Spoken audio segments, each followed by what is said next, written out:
ಕರ್ನಾಟಕ ರಾಜ್ಯ ಪ್ರಚಾರ ಸಮಿತಿ ರಾಜ್ಯಾಧ್ಯಕ್ಷರು ಕರ್ನಾಟಕ ರಾಜ್ಯ ರೈತ ಸಂಘ ರೈತ ಪರ್ವ ಡಾಕ್ಟರ್ ಅಬ್ದುಲ್ ಶುಕೂರ್ ಗುರೂಜಿ ಸಾರಥ್ಯದಲ್ಲಿ ಹೊಸದಾಗಿ ಮೂಡಿಬರ್ತಾ ಇರುವ AS 24x7 ನ್ಯೂಸ್. ಇವತ್ತು ಒಂದು 15 ಲೇಟ್ ಮಾಡಿದ್ದೇವೆ. ನಾಡ ಹಬ್ಬ ನಮ್ಮ ಮೈಸೂರು ದಸರಾ ಮಹೋತ್ಸವ 26 ಉನ್ನತ ಮಟ್ಟದ ಸಭೆಯನ್ನ ಇವತ್ತು ನಾನು ಇಟ್ಕೊಂಡಿದ್ದೆ. ಬಹುತೇಕ ಎಲ್ಲ ಶಾಸಕರು ಕೂಡ, ಮಂತ್ರಿಗಳು, ಡಾಕ್ಟರ್ ಪರಮೇಶ್ವರ್ ಅವರು, ಜಾರ್ಜ್ ಅವರು, ಎಲ್ಲ ಶಾಸಕರು ಕೂಡ ಎಲ್ಲ ಪಕ್ಷ ಬಿಟ್ಟು ಒಗ್ಗಟ್ಟಿನಿಂದ ದಸರಾ ಯಾವ ರೀತಿ ಒಂದು ಪರಂಪರೆಯನ್ನ ನಾಡಹಬ್ಬ ಆಚರಣೆ ಮಾಡ್ತೀವಿ ಆ ರೀತಿ ಮಾಡೋದು ಅನ್ನೋದು ತೀರ್ಮಾನವನ್ನ ಮಾಡಿದ್ದೇವೆ. ಒಟ್ಟಾರೆ ಈ ವರ್ಷದ ದಸರಾ ನಮ್ಮ ಗಜಪೂಜೆ 26 ಆಗಸ್ಟ್ 26 10 ಗಂಟೆಗೆ ನಡೆಸಲು ಈಗಾಗಲೇ ನಮ್ಮ ಜಿಲ್ಲಾಧಿಕಾರಿಗಳು ಧಾರ್ಮಿಕವಾಗಿ ಎಲ್ಲ ಸಂಪ್ರದಾಯದಂತೆ ಎಲ್ಲ ವಿಚಾರಿಸಿ ಸರ್ಕಾರಕ್ಕೆ ವರದಿಯನ್ನು ಕೊಟ್ಟಿದ್ದಾರೆ. ದಸರಾ ಮಹೋತ್ಸವದ ಉದ್ಘಾಟನೆಯನ್ನ ಅಕ್ಟೋಬರ್ 11ನೇ ತಾರೀಕು ಬೆಳಿಗ್ಗೆ 11:50 ದಿನಾಂಕವನ್ನು ನಿಗದಿ ಮಾಡಲಾಗಿದೆ. ಜಂಬೂ ಸವಾರಿ ನಂದಿ ಧ್ವಜ ಪೂಜೆ 21ನೇ ತಾರೀಕು, ಅದೇ ಅಕ್ಟೋಬರ್ 10 ತಿಂಗಳು 26 ಮಧ್ಯಾಹ್ನ 1 ಗಂಟೆಗೆ ನಡೆದು ಈಗಾಗಲೇ ದಿನಾಂಕವನ್ನು ನಿಗದಿ ಮಾಡಲಾಗಿದೆ. ಜಂಬೂ ಸವಾರಿ ಪುಷ್ಪಾರ್ಚನೆ ಕೂಡ ಅದೇ ದಿನ 21ನೇ ತಾರೀಕು ಅಕ್ಟೋಬರ್ 4 ಗಂಟೆಗೆ 10 ಅದನ್ನ ಪರಂಪರೆಯನ್ನು ಉಳಿಸಿಕೊಂಡು ಮಾಡುವಂಥದ್ದು ಸಂಪ್ರದಾಯವಾಗಿ. ಸೊ ಈಗ ಅನೇಕ ಸಭೆಗಳೆಲ್ಲ ಬಂದಿದೆ. ಸೊ ಕಾರ್ಯಕಾರಿಣಿ ಸಮಿತಿಯ ಒಂದು ರಚನೆ ಮಾಡಬೇಕಾಗಿದೆ. ಅದು ಕೂಡಲೇ ನಾನೊಂದು ಸಮಿತಿಯನ್ನ ರಚನೆ ಮಾಡ್ತೇನೆ. ಏರ್ ಶೋ ಕೂಡ ಈಗ ಆಹ್ವಾನವನ್ನ ಸೆಂಟ್ರಲ್ ಗವರ್ಮೆಂಟ್ ಹತ್ರ ರಿಕ್ವೆಸ್ಟ್ ಮಾಡಬೇಕು ಅಂತ ಕೂಡ ಒಂದು ಅಭಿಪ್ರಾಯ ಬಂದಿದೆ. ಅದು ಕೂಡ ನಡೆಸ್ತೇವೆ. ಅವರು ಕೂಡ ಮನವಿಯನ್ನು ನಾನು ಮಾಡ್ಕೊಳ್ತೇನೆ. ಯಾರ ಕೈಲಿ ಅದನ್ನ ಉದ್ಘಾಟನೆ ಮಾಡಿಸ್ಬೇಕು ಅನ್ನೋದನ್ನ ಜವಾಬ್ದಾರಿಯನ್ನ ಈ ಸಮಿತಿಯವರು ಮುಖ್ಯಮಂತ್ರಿಗಳಿಗೆ ಕೊಟ್ಟಿದ್ದಾರೆ. ನಾನು ಕೆಲವರೆಲ್ಲ ಚರ್ಚೆ ಮಾಡಿ ಸಮಾಲೋಚನೆ ನಡೆಸಿ ಆ ತೀರ್ಮಾನವನ್ನ ಮಾಡುತ್ತೇವೆ. ಸೊ ಈ ವರ್ಷ ಬರಗಾಲದ ಛಾಯೆ ಕಾಣ್ತಾ ಇದೆ. ಇಡೀ ನಮ್ಮ ಕರ್ನಾಟಕ ರಾಜ್ಯ ಒಂದೇ ಅಲ್ಲ, ಮೈಸೂರು ಕರ್ನಾಟಕ ರಾಜ್ಯದಲ್ಲಿ ಕಂಪ್ಲೀಟ್ ಇದು ಕಾಣ್ತಾ ಇದೆ. ನಿನ್ನೆ ನಾನು ಗುಲ್ಬರ್ಗ ಮತ್ತು ಬಿಜಾಪುರ, ಬೆಳಗಾಂ ಎಲ್ಲ ಹೋಗಿ ಪ್ರವಾಸ ಮಾಡ್ಕೊಂಡಿದ್ದೇನೆ.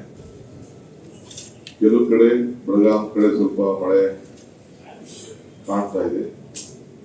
ಬಟ್ ಲಾಸ್ಟ್ 1 ವೀಕ್ ಇಂದ ಇವತ್ತಿಗೆ ನೋಡಿದ್ರೆ ಸ್ವಲ್ಪ ಇಂಪ್ರೂವ್ಮೆಂಟ್ ಆಗ್ತಾ ಇದೆ. ಕುಡಿಯೋ ನೀರಿಗೆ ಒಂದು ದೊಡ್ಡ ಸಮಸ್ಯೆ ಬರ್ತದೆ ಅನ್ನೋದು ನಮಗೆ ಭಾವನೆ ಇತ್ತು. ಅದು ತಪ್ಪಿದೆ. ಈಗ ಎಷ್ಟೇ ಕಷ್ಟ ಆದರೂ ಕುಡಿಯೋ ನೀರಿಗೆ ಕೊಡ್ಲಿಕ್ಕೆ ಅವಕಾಶ ನಮಗಿದೆ. ಸೊ ಅದರಿಂದ ಈ ಕುಡಿಯೋ ನೀರಿಗೆ ಯಾವ ತರದ ಸಮಸ್ಯೆ ಕೂಡ ಆಗಲ್ಲ. ರೈತರಿಗೂ ಕೂಡ ಈಗಾಗಲೇ ಬೇಡಿಕೆಯನ್ನು ಇಟ್ಟಿದ್ದಾರೆ. ಆ ಬೇಡಿಕೆಯನ್ನು ಕೂಡ ನಾನು ಪ್ರತ್ಯೇಕವಾದಂತ ಒಂದು ಸಭೆಯನ್ನು ನಡೆಸಿ ಪರಿಸ್ಥಿತಿ ಮತ್ತು ಕಾನೂನು ಚೌಕಟ್ಟನ್ನೆಲ್ಲ ನೋಡಿ ಅದಕ್ಕೆ ತೀರ್ಮಾನವನ್ನು ಮಾಡ್ತೇನೆ. ಇವತ್ತು ಮೈಸೂರಿನ ದಸರಾ ಈ ಐತಿಹಾಸಿಕವಾದಂತಹ ಪರಂಪರೆಯ ಉತ್ಸವ ಏನಿದೆ, ಇದು ನಮ್ಮ ರಾಜ್ಯದ ಒಂದು ಹೆಮ್ಮೆ. ಪ್ರತಿ ವರ್ಷ ಉತ್ಸವದ ಸ್ವರೂಪ ಬದಲಾವಣೆ ಆಗ್ತಾ ಇದೆ. ಹೊಸ ಹೊಸ ಆಲೋಚನೆಗಳು ಬರ್ತಾ ಇದೆ, ಹೊಸ ಹೊಸ ಆವಿಷ್ಕಾರಗಳು ಬರ್ತಾ ಇದೆ, ಹೊಸ ಹೊಸ ಆಕರ್ಷಣೀಯವಾದಂಥ ಕಾರ್ಯಕ್ರಮಗಳು ಕೂಡ ನಾವು ಪ್ರತಿ ವರ್ಷ ಕೂಡ ನಾನು ಗಮನಿಸಿಕೊಂಡು ಬಂದಿದ್ದೇನೆ. ಸೊ ಅಂತಾರಾಷ್ಟ್ರೀಯ ಖ್ಯಾತ ತಕ್ಕ ಈ ನಮ್ಮ ಸಾಂಸ್ಕೃತಿಕವಾದಂಥ ಈ ಆಚರಣೆ, ಇದನ್ನು ನಾವು ಅನೇಕ ಕಾರ್ಯಕ್ರಮಗಳನ್ನು ಮುಂದುವರಿಸಬೇಕು. ಇದನ್ನ ಬರಗಾಲ ಅನ್ನೋ ಒಂದು ಪದದಲ್ಲಿ ಏನೋ ಒಂದು ಕಿಂಚಿತ್ ಹಣ ಉಳಿಸಕ್ಕೆ ಹೋಗಿ ನಮ್ಮ ಇತಿಹಾಸ, ಪರಂಪರೆ, ನಮ್ಮ ವೈಭವ, ನಮ್ಮ ಪ್ರವಾಸಿಗರ ಆಕರ್ಷಣೆಗೆ ಎಲ್ಲ ಕೂಡ ನಾವು ಕಡಿಮೆ ಮಾಡ್ಕೊಳ್ಳೋದು ಬೇಡ. ಹೋದ ವರ್ಷ ತಾವು ಗಮನಿಸಿದ್ರೆ ಒಂದು 3-4 ವರ್ಷದಿಂದ ಏನು ನಮ್ಮ ವಿದ್ಯುತ್ ಶಕ್ತಿ ನಮ್ಮ ಸಿಸ್ಕಾಂ ವತಿಯಿಂದನೇ ಸುಮಾರು 10 ಕೋಟಿ ರೂಪಾಯಿ ಹೆಚ್ಚು ಹಣವನ್ನು ಬರೀ ಅಲಂಕಾರಕ್ಕೆ ನಾವು ಖರ್ಚು ಮಾಡಿ ಬಹಳ ವೈಭವದ ಒಂದು ವಿದ್ಯುತ್ ಶಕ್ತಿ ರೂಪವನ್ನ ಕೊಟ್ಟಿದ್ದೇವೆ. ಸೊ ಶಕ್ತಿ ಯೋಜನೆಯಿಂದ ಬಹಳ ಹೆಣ್ಮಕ್ಳು ಅವರ ಕುಟುಂಬದವರು ಕೂಡ ಎಲ್ಲ ಪ್ರವಾಸ ಮಾಡ್ತಾ ಇದ್ದಾರೆ.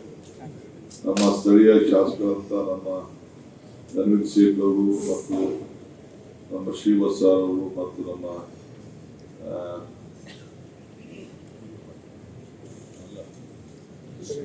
ಹರೀಶ್ ಅವರು ಲೋಕಲ್ MLA ಆಗಿದ್ಕೊಂಡು ಪಕ್ಕದಲ್ಲಿ ಕೆ ಟಿ ದೇವೇಗೌಡರು, ಈ ಕಡೆ ಮಹಾದೇವನವರು ಅವರೆಲ್ಲ ಕೂಡ ದೊಡ್ಡ ಸಹಕಾರವನ್ನು ಕೊಟ್ಟು ನಮ್ಮ ಸಂಸತ್ ಸದಸ್ಯರು ಕೂಡ ಇದಕ್ಕೆ ಅವರು ಕೂಡ ಬಂದು ಅನೇಕ ಸಲಹೆಗಳನ್ನು ಕೂಡ ಕೊಟ್ಟಿದ್ದಾರೆ. ಶಕ್ತಿ ಯೋಜನೆಯಿಂದ ಡಬಲ್ ಲಾಸ್ಟ್ 1-2 ವರ್ಷಕ್ಕೆ ಲೆಕ್ಕ ಹಾಕೊಂಡ್ರೆ ಪ್ರವಾಸಿಗರ ಇದು ಡಬಲ್ ಆಗಿದೆ, ನಮ್ಮ ಹತ್ರ ಎಲ್ಲ ಮಾಹಿತಿ ಇದೆ. ಸೊ ಇದನ್ನ ರಾಷ್ಟ್ರ ಮಟ್ಟದ ಗಾಯಕರು ಕೂಡ ಕರೆಸಿ ನಾವೆಲ್ಲ ಅನೇಕ ಕಾರ್ಯಕ್ರಮ ಕೂಡ ಮಾಡಬೇಕು, ನಮಗೆಲ್ಲ ಗೊತ್ತಿದೆ. ನಾವು ಯಾವ ಕಾರಣಕ್ಕೂ ಸಮಿತಿಗಳನ್ನು ರಚನೆ ಮಾಡೋಂಥ ವಿಚಾರದಲ್ಲಿ, ಈ ನಾಡಹಬ್ಬ ಆಚರಣೆ ಮಾಡೋಂಥ ವಿಚಾರದಲ್ಲಿ ನಾವು ಯಾವ ಕಾರಣಕ್ಕೂ ರಾಜಕಾರಣ ಮಾಡಲಿಕ್ಕೆ ಇಷ್ಟ ಇಲ್ಲ, ಅವಶ್ಯಕತೆ ಇಲ್ಲ, ಮಾಡೋದು ಇಲ್ಲ. ಎಲ್ಲರೂ ಕೂಡ ಒಟ್ಟಿಗೆ ತಿಳ್ಕೊಂಡು ಈ ಹಬ್ಬವನ್ನು ನಾವು ಮಾಡ್ಕೊಂಡು ನಾವು ಬಂದಿದ್ದೇವೆ. 8 ವರ್ಷಗಳ ಕಾಲ ನಾಡಿನ ಮುಖ್ಯಮಂತ್ರಿಯಾಗಿ ಸಿದ್ದರಾಮಯ್ಯ ಕೂಡ ಬಹಳ ಉತ್ತಮವಾಗಿ ನಡೆಸ್ಕೊಂಡು ಬಂದಿದ್ದಾರೆ. ನಾವು ಅದನ್ನೇ ಮುಂದುವರಿಸಿಕೊಂಡು ಇನ್ನು ವಿಶೇಷವಾದಂಥ ಆಲೋಚನೆಗಳನ್ನ ಗಮನದಲ್ಲಿಟ್ಕೊಂಡು ಮಾಡಬೇಕು ಅಂತೇಳಿ ನನ್ನ ಸಹೋದರಿಗಳಂತ ಪರಮೇಶ್ವರರು ಮತ್ತು ಜಾರ್ಜ್ ಅವರು ಕೂಡ ಮತ್ತು ನಮ್ಮ ಯತೀಂದ್ರ ಅವರು ಕೂಡ ನನ್ನ ಸಲಹೆಯನ್ನು ಕೂಡ ಸರ್ಕಾರದ ವತಿಯಿಂದ ಅವರು ಕೂಡ ಕೊಡ್ತಾ ಇದ್ದಾರೆ.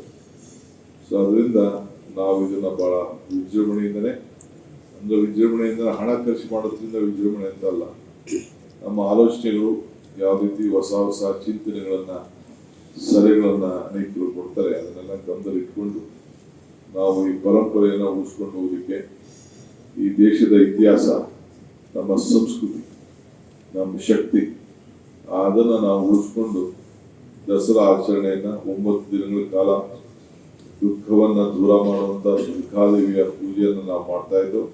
ಆದರೆ ಈ ವರ್ಷ ಪರಂಪರೆಯನ್ನ ಹೋದ ವರ್ಷ ಯಾವ ರೀತಿ ಇತ್ತು, ನಮ್ಮ ಪಂಡಿತರ ಮಾರ್ಗದರ್ಶನಂತೆ ಇದು ಈ ವರ್ಷ 11 ದಿನಗಳ ಕಾಲ ಮಾಡಬೇಕಾದಂತ ಒಂದು ಪದ್ಧತಿ ಈ ಒಂದು ನಮ್ಮ ಮೈಸೂರು ಪಂಚಾಂಗದಲ್ಲಿ ಅದನ್ನು ನಮೂದಿ ಆಗಿರೋದ್ರಿಂದ ಅದನ್ನು ನಾವು ಮುಂದುವರಿಸಿಕೊಂಡು ನಾವು ಹೋಗ್ತಾ ಇದ್ದೀವಿ.